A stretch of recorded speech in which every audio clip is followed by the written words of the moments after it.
Hey guys, today I'm going to tell you how to add a contact shortcut in home screen in Samsung S26 Ultra. If you're using Samsung S26 Ultra and you want to add a shortcut for your contact to your home screen, so let's see how can you do that. You just have to click on this phone icon here.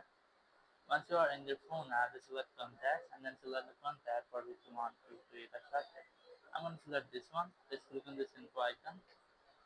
And here just click on these three dots or the more icon over here. Click on add contact to home screen and then select of which type you want to create a shortcut. If you select the first one which is direct dial, so it will directly dial that phone number, or you can select the direct message if you want to directly send message to the contact, or you can also select the third one which has only the contact info. I'm going to select the first one here, and once that's selected just click on add and it will be added.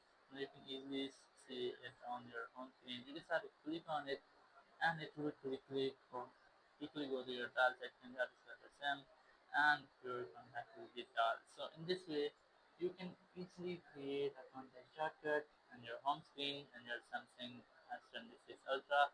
Thank you very much for watching the video. Until next video, bye bye.